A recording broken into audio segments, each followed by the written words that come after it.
తెలంగాణలో కొత్త వాహన చట్టం అమలులోకి వచ్చింది. కొత్త కారు కొన్న, కొత్త బైక్ కొన్న అదనంగా ప్రభుత్వానికి రోడ్ సేఫ్టీ సెస్ రూపంలో పన్ను కట్టాల్సిందే. కొత్త బైక్ కొంటే 2,000, కారు కొంటే 5,000, భారీ వాహనాలు అయితే 10,000 సెస్ కింద చెల్లించాల్సి ఉంటుంది. రహదారి భద్రతా సెస్ కింద దీన్ని వసూలు చేయనుంది ప్రభుత్వం. అలాగే తేలికపాటి రవాణా వాహనాలను త్రైమాసిక పన్నుకు లైఫ్ ట్యాక్స్గా మార్చేస్తారు.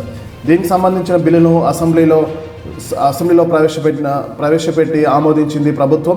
ఆటోలు, ట్రాక్టర్ ట్రాలీలకు రోడ్ సేఫ్టీ పన్ను నుంచి మినహాయింపు కల్పించారు ప్రభుత్వం. రోడ్ సేఫ్టీ సెస్ కింద ప్రభుత్వానికి ఏటా 300 కోట్ల అదనపు ఆదాయం రానుంది. ఇటీవలే వాహనదారులపై లైఫ్ ట్యాక్స్ పెంచుతూ నిర్ణయం తీసుకుంది తెలంగాణ ప్రభుత్వం. తాజాగా రోడ్ సేఫ్టీ ట్యాక్స్ సెస్ను కూడా వసూలు చేయనుంది. దీంతో వాహనదారులపై అదనపు భారం పడే అవకాశం స్పష్టంగా కనబడుతుంది. ఇప్పుడు కొత్తగా రోడ్ సేఫ్టీ సెస్ను విధించింది. కొత్త వాహనాలు కొనుగోలు చేయడం వరకు ఈ రెండు భారంగా మారనున్నాయి. మరోవైపు రోడ్ సేఫ్టీ సెస్ పై మంత్రి పొన్నం ప్రభాకర్ కీలక వ్యాఖ్యలు చేశారు. రవాణా శాఖలో ఎన్ఫోర్స్మెంట్ వింగ్ను బలపరిచేందుకే రోడ్ సేఫ్టీ సెస్ను విధించాలని నిర్ణయించామన్నారు. కొత్తగా రిజిస్టర్ అయ్యే వాహనాలకు ఇది వర్తిస్తుందని, అటు ఏపీలో దీనిని 10% నిర్ణయించి ఇప్పటికీ కేబినెట్ ఆమోదం పొందిన సంగతి తెలిసిందనేసి పొన్నం ప్రభాకర్ మీడియాకు వివరించారు.